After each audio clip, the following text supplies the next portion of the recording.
All right, good afternoon, everyone. My name is Antonio Hernandez with Long Beach Forward. I hope all are having a great afternoon so far. I know it's already Friday, so I'm sure folks are waiting for the rest of the day just to come through and head home or spend time with friends and family. Before I continue, give me a second. Yeah, so I want to give thanks to everyone who's been able to join us so far. I want to give a heads up of how this stream is going to go for the rest of this session. And we'll start off by recapping how the People's Budget went and also having folks who are part of the movement still be able to share some details of how there's teams and teams within coalitions have been able to also partner up with community members to support and move forward some of the campaigns we worked on over the past year, right? Moving into fiscal year 2024. So I would love for folks to join us as we come on. Um, Let me see. Yeah, it says like Chun is all right. Thank you for joining, Chun. I saw your thumbs up. Um, and so yeah, just want to just trying to see who can join us for in the meantime. In the meantime, I'll give more details about like who's going to be joining us. Right. Again, I will be facilitating today's session. We'll have folks from Justice Fund, specifically Gabi, um, Andrea from Housing Justice, Joanna from Language Justice, and James to give us a bit of our historic context to the People's Budget and the Coalition recap. All right, so take it away, James. Thanks, Antonio, and great to see everyone. And thanks for everyone tuning in. It's really great to be here virtually with an amazing group of organizers who have been working alongside a lot of community members, not just this past summer, but also for the past couple years as we've been working towards getting equity within the city budget here in the city of Long Beach. So before we kick off, I wanted to give a little bit of historical context into, I think, the discussion that we want to have today as we debrief our city budget cycle, and also recognize and honor the land that which many of us are zooming in from. If not, many of us, if not all, are zooming in from the land of the Gabrielino Tongva people here in modern day Long Beach, California. So thanks to everyone for zooming in and joining us. Just to give some context as we talk about some of these amazing wins and challenges in this year's budget cycle, I want to share a little bit about how groups have involved in, as Antonio mentioned, talk a little bit about how organizations and grassroots coalitions have been pushing for social justice and engaged in the city's budget process for not just this summer, but also in the past years as we've seen more and more community organizing happening in the city of Long Beach. So I think it's important to really know and to contextualize that a lot of community groups and individuals have been involved. And it's important for us to be involved in the city budget, primarily for two reasons that I really want to focus in on. The first is that we all acknowledge coming into the city budget campaign every year and the cycle that there have been historical decisions that have shaped intentional disinvestment, and in certain times divestment from particular communities. And in particular, we talk about Central, West, and North Long Beach as areas and neighborhoods within the city where you see a very physical and you feel a very different kind of investment from resources, not just from the city, but also from different levels of government. And we trace this back to policies like redlining and covenants that have been shaped by these attitudes around racism and or shaped by race and class, and in so many other ways that have detrimentally impacted our communities, even to this day. Right. Oftentimes, when we talk about the city budget and the way that that shapes our city, we talk about how communities around Belmont Shore, for instance, look very different from communities around Cambodia Town. Everything down from the physical infrastructure, but also to the needs of a community. And so, for us, as people working within the community and alongside communities who historically haven't been part of decision making, a city budget and looking at where we allocate resources as a community really sends a message about how we want to see a healthy community thrive and grow, not just in the current fiscal year, but also for generations to come.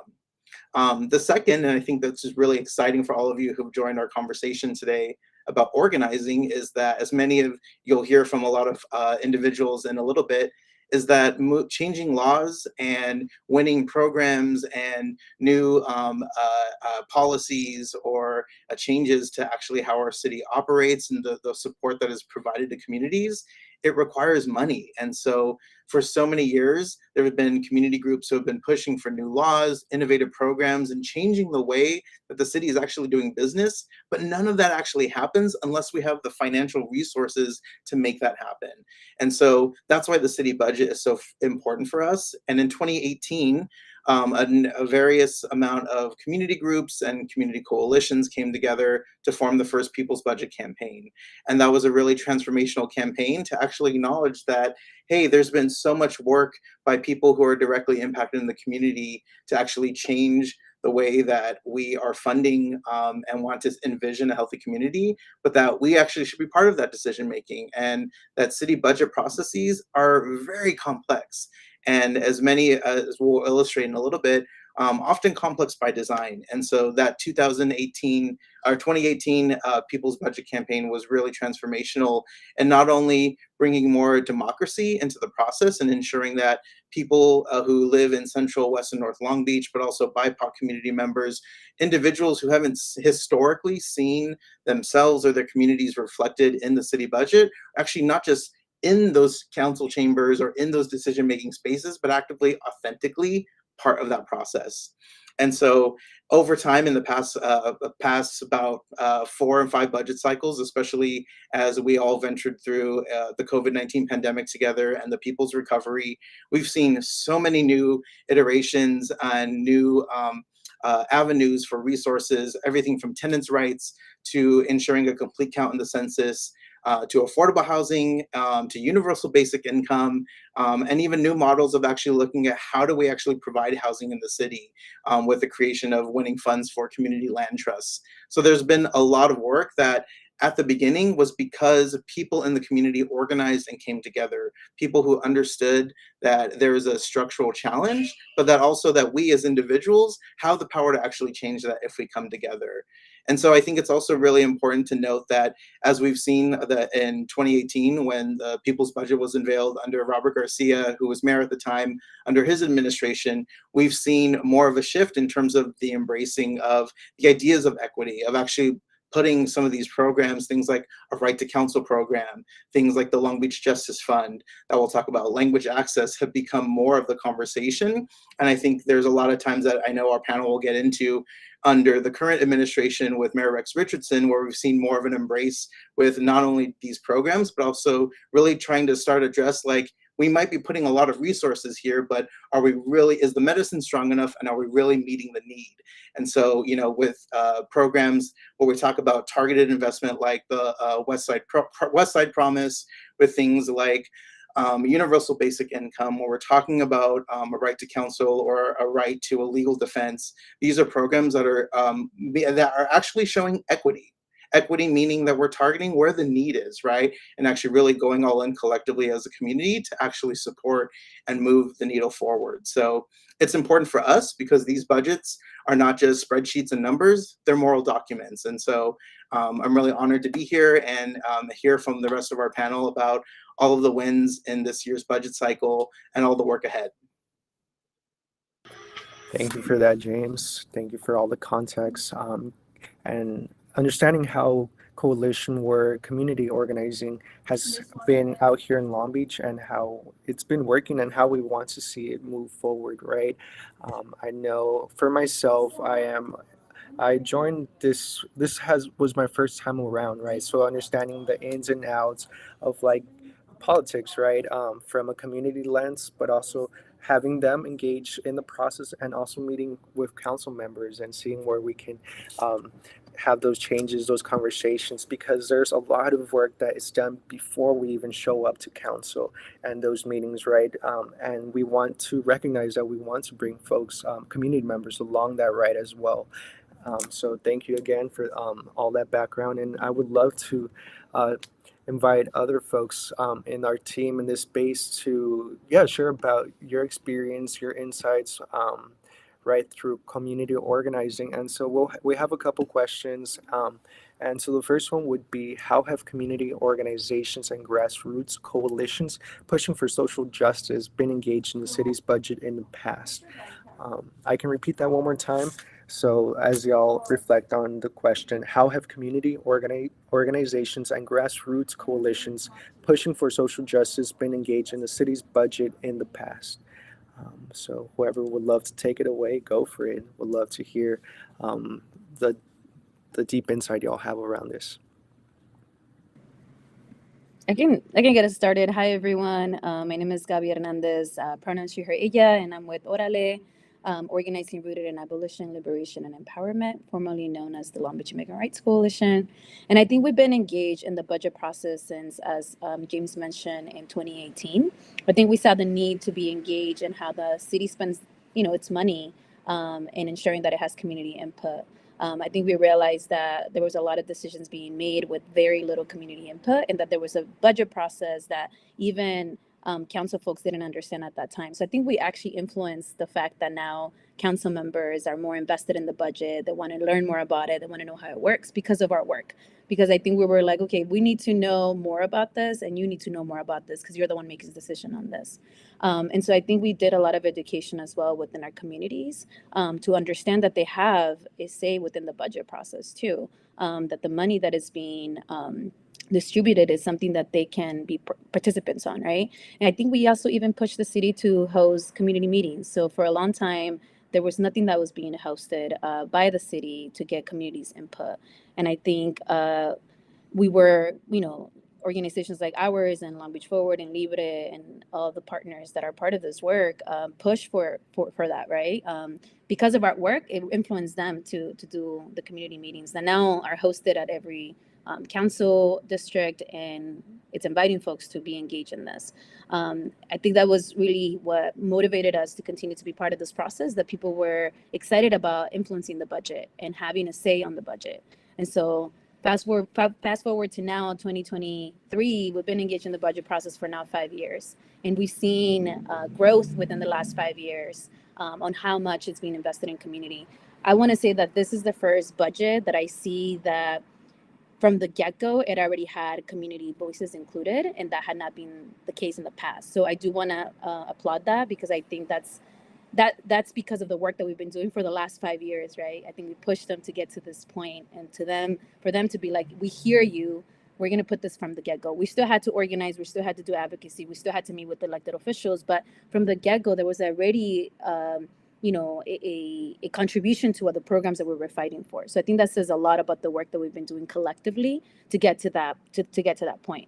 So I think this administration has been really good and intentional about listening to communities' needs. Obviously, nothing is perfect. I think everything's work in progress, but I think that says a lot, right? That we're part of a conversation now, that we're having conversations, and that they're listening to us. And so now we have tangible wins that are going to impact our communities in a very real way. Gabi, and another thing I want to mention too is, and just highlighting the work that the Orale and you all have done in the past with the Justice Fund really set a precedent for us to be able to fight today for right to counsel, for such a substantial amount on right to counsel, So I think that you kind of made the past for us a lot easier and clear that. So I think that's one of the reasons why, the work that happened in the past really influenced the work that is happening now and the work that is going to happen in the future.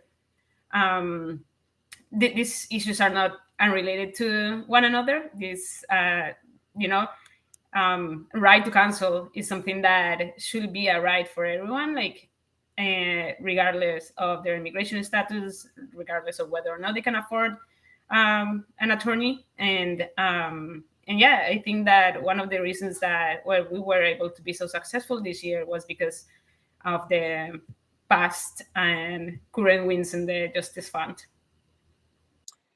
Thank you. Yeah, I mean, I definitely echo what my colleagues here have shared. I also really would love to elevate the folks that have come before us, right, doing this work from the get-go, a lot of the organizers on the ground who day in, day out, right, like put in a lot of heart and energy and love into this work. And so I definitely want to highlight that. I know for ourselves as the Language Justice Coalition, we came into existence back in 2012. And so that was, a long time where we started doing and laying the groundwork for the importance of this work, as my colleagues have also done for many years, right? And so that's been exciting to see, is laying the groundwork for why these things are important, laying the policy work, implementing these needs, and now doing the follow-up. I know over the last several years with the People's Budget, along in partnership and coalition with other folks, is really working together and uniting, right? And figuring out what are the connections that we have to each other's work, and how do we really elevate each other's work and connect and support. And so that for us is really like the unity, people power coming together, right? So that it's not so easy to divide and conquer. And now we have masses of folks coming together, and this impacts a lot of folks in our community. So I just wanted to elevate and add a little bit. Thank you. Thank you all. Very, very much appreciative of the wisdom that y'all have shared. I just want to highlight, I was taking notes too as folks were mentioning stuff, right, of how folks have made decisions in the past, and especially like folks who've came before our time of current organizing, how they've been able to advocate for more community voices to be part of the budget, and not just the budget, but just across any other forms of seeing how their neighborhoods or specifically homes or communities will look like down the line, right? So that's very much appreciated, and folks feel that engagement. They want to. I like when I get to talk to folks on the ground, sharing information. Even I was part of the Right to Counsel organizing, and folks were like, yeah, like I'm just frustrated, I don't know what to do. And so when you explain what steps we can take, they're like, oh, I guess, yeah, I didn't know this was going on, or that there was an organization or coalition doing the work already. So it feels good that folks want to be engaged, and there are these opportunities. And I know it's going to take a while for folks to join,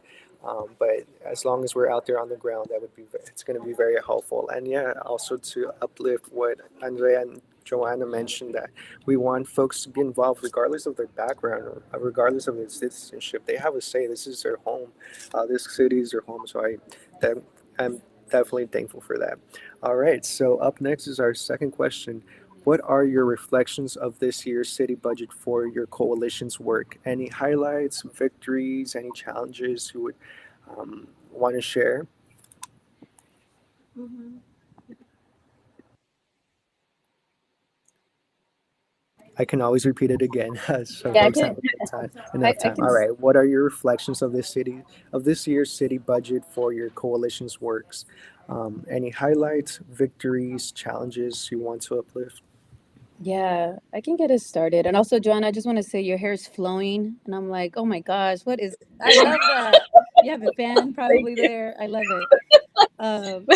Special I effects. need that. I need that too. But yes, I think there's a lot of learning lessons with anything. I think for us, we are working on the Justice Fund. And so just kind of like a little recap for folks that may not know what that is. The Long Beach Justice Fund is aiming to provide free legal representation to immigrants in Long Beach, whether they're facing deportation. And as of now, it's going to be also supporting people that are looking for U visas or T visas or in an appeals for their immigration cases. And so this is really important because we fought for this expansion because we saw the need from community. So I think that was a learning opportunity for us that, when the Justice Fund was first funded back in 2018, it was like $250,000 that was only allocated for deportation defense. And we saw the gaps that exist. So Long Beach is the second largest city in the county of LA. And yet we have one legal service provider that provides legal representation to immigrants in Long Beach. So we're a city of almost, 500,000 people. And that to me doesn't make sense, right? And we have over 30,000 undocumented immigrants in the city of Long Beach and other folks that are also immigrants with different statuses, right? So that to me is like, how can we only have one legal service provider in the city? So that's what we fought for this to be an expansion so that folks that have been victims of violence can have a way of relief and stay home and be with their families. And so I think that was a learning opportunity for us to hear from community and hear the gaps that existed, to then fight for something that needed an expansion so that they can get the services that they need, given that we don't have a lot of resources in the city of Long Beach. So I think this is also a learning, hopefully a learning opportunity for the city, that they're leading the way in this. So there's not that many cities that provide funds for this kind of programs, right? Where they're providing legal representation to folks and not in an expansion. So I think deportation defense is something that has grown, and now different localities, different states have it. But to have an expansion and to be publicly funded is something that is new. And so I think LA and Long Beach are really leading the way in that. As far as our internal coalition and learning experiences, I think because it's so new, the Justice Fund is so new, we're also running into the implementation process, right? So we fought for the Justice Fund last year. And so now we're in the process of the implementation of last year's win, right? So that's just to give you a glimpse of how slow things can move. And that's been a challenge. And having to work with the city, because the city holds the funds for this program. So oftentimes people think that this money goes to organizations like ours. So that doesn't happen. This program is within the city and is housed within the city. And so there's challenges in working with with the city, because there's a lot of bureaucracy within it, right? And so I think that's one challenge that we've recognized, is that the implementation, so the win is one thing and fighting for it is one thing, and then the implementation of it is a whole nother fight, right? That we have to be involved and engaged in every single year. So I think we're learning from that challenge and figuring out how can we be in a better place for next year, right? So that the implementation is already set, ready to go, and all we're doing is doing the advocacy for the funding. I think another challenge that we encountered is that the Justice Fund is something that we give that we fight for on a yearly basis. Like, it shouldn't be that way, right? We want something to be structural, something that the city's already given. It's already part of the makeup of the city, the budget that they have, right? That all of the things that we're fighting for are not just a one-time thing, because the next year we're like, what's going to happen? The programs are already in place. People are being serviced. How can we lose that, right? So that's the next fight for us, is like, how can we make this money structural so that the city does this every year without us having to advocate? That is already within the DNA of the city. So I think that I'll say that as far as challenges. I think for success, I think for me, as it comes to the Justice Fund, is knowing that folks and families are going to be able to remain together. And I know that sounds quote unquote cliche, but that's real. Like, people having access to this kind of services and programs will then enable them to be at home with their families. And I think if you are, a person living in this earth, that is critical, right? You need to be surrounded by community, by your people. And so the fact that communities are able to remain together and also continue to make Long Beach great, it's vital and critical to continue to do this, right? So I'll stop there, but I think there's a lot of challenges and lessons that we can learn from any campaign that we work on. Thank you, Gabby. I can follow that. So just like the Justice Fund, Libre worked in coalition to also get past the right to counsel. And for those of you who don't know what the right to counsel is, it will provide free legal representation to people facing evictions. So I think one of the highlights of this campaign was that it was born very, very grassroots.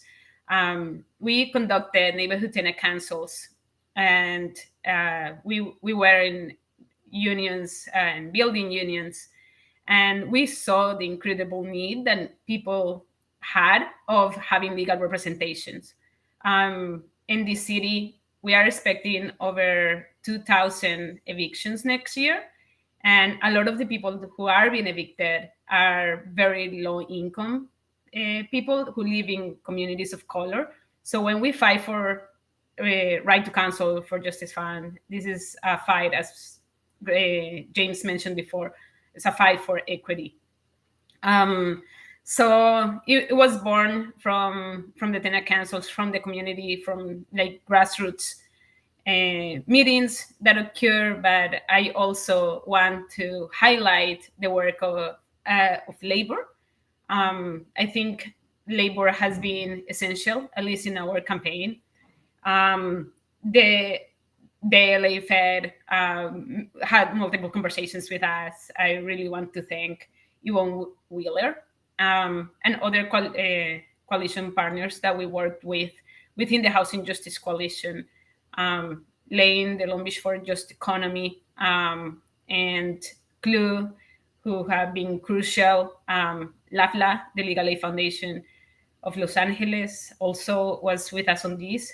And I think that we were able, among others, we were able to really form a coalition that was united, that was able to move the mayor and the city council.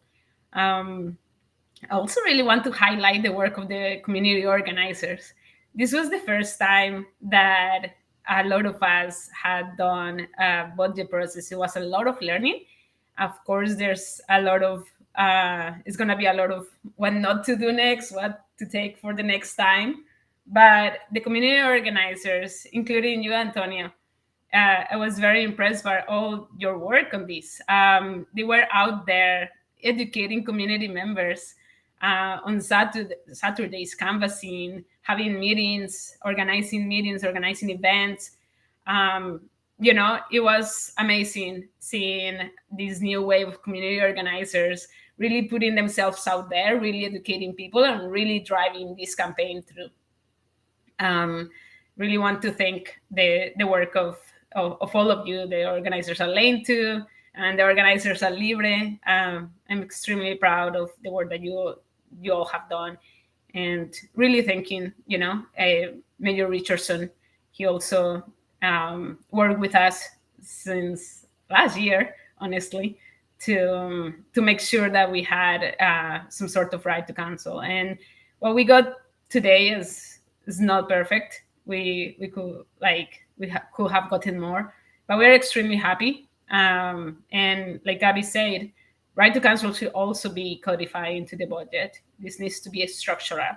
It needs to grow within years. Awesome. Thank you, folks.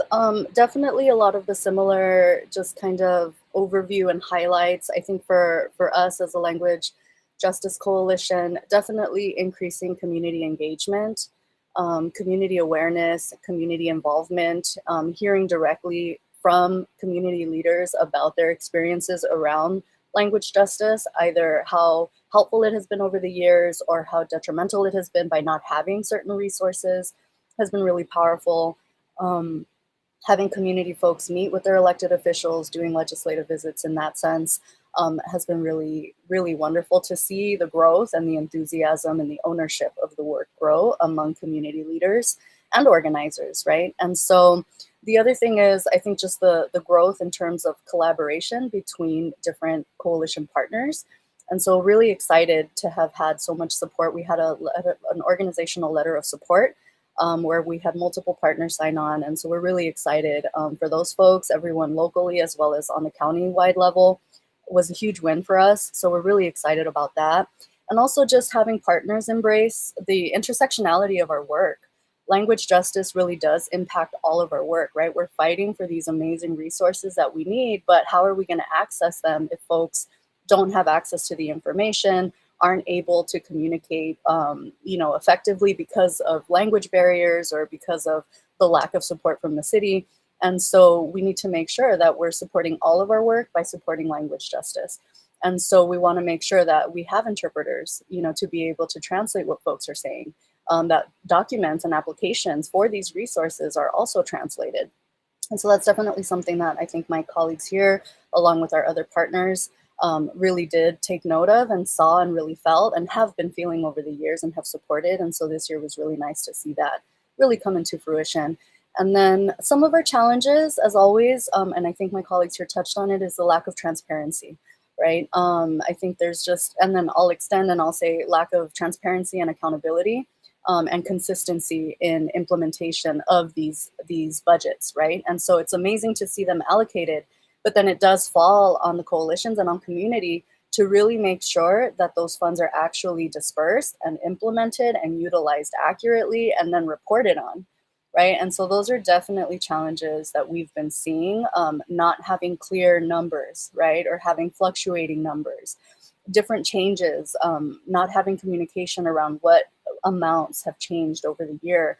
And so that's been really challenging. And so we really want to make sure that we're elevating and highlighting the need for transparency and accountability above all. Now, in regards to our victories, I'm super excited about our victories this year for language justice. Overall, we did get $1 million for funding the Office of Equity to implement the language access policy. That's huge. So we're really excited about that. That's a significant increase from previous years, and just over 100,000 just from last year alone. So we're really excited about that shift. That amount is made up of different monies that are coming in. It's a combination of one-time funds. We've been pushing, like Gabi mentioned, for the importance of having structural funds, right? And so having structural funds for these resources is so important, because we cannot continue to have to fight every year from scratch to get these amounts dedicated to these amazing resources, right? And so having those 1 million is huge. I know there was a little confusion. The city manager threw out that we actually had 3 million. I looked into it, and what it is, and I really want to be clear on this distinction, the 1 million that we got was for the Office of Equity, and they are the department who oversee the implementation of the city's language access policy. The other 2 million that the city manager referenced is for the Civil Service Department to implement and support bilingual skill pay for city staff. Now, they're both important and they both support language justice overall, but there is a clear distinction between those two. So we really do want to celebrate the 1 million for language access policy implementation, and definitely appreciate the 2 million towards bilingual skill pay. But just want to be clear on those two distinctions for folks. But yeah, I think those are really huge, and just community engagement overall. I think that's a massive victory. So just really excited to see more folks join the fight. Yeah, definitely. Thank you all again for giving some insight around that. It's the victories and challenges, sometimes we tend to romanticize this community organizing, especially, right?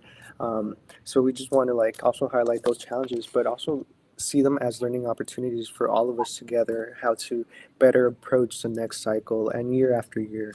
And yeah, so I know based off our time, I would love to move on to our next question, and our final question, and also give some more details of how folks can plug in, right, to the spaces you're in, how they can contribute, or they can be more engaged in some sense, right? So what is the future of your community organizing work, and what would you like to see in next year's budget cycle? I'll repeat that one more time. What is the future of your community organizing work, and what would you like to see in next year's budget cycle? I can get us started with that. So I think the community organizing is a thing that will never stop.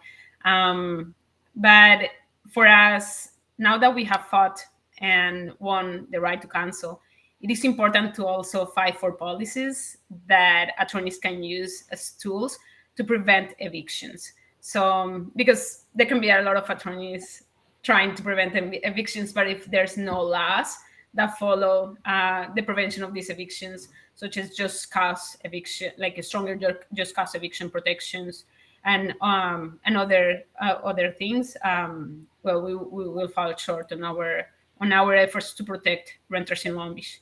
So I think that the future for us will continue to be fighting for additional rights for tenants. I think we also will continue to expand our neighborhood tenant council. I think those are grassroots spaces.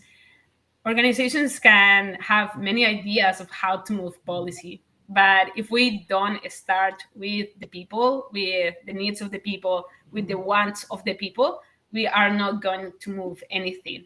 So continue to organize in these spaces will be crucial for the future. And yeah, I mean, next year we are gonna come stronger and we are gonna ask for more, and hopefully it's gonna be a lot more. And if any of the council members here or the mayor is watching, we will be coming up for over 2 million, I think. So I just want to advise to get prepared for that.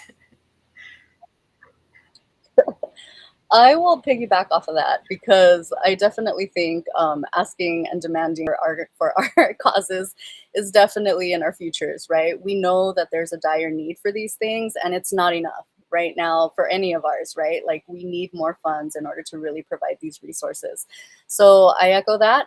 We will definitely be pursuing our 3.5 million. I won't forget that. That's not going away. And it can grow, right, depending on the need and the increased request for support. In terms of our other work, the implementation piece is huge, right? Our work doesn't end here. And so they have committed to hiring, the funding that they allocated has basically been committed to hiring let me rephrase that.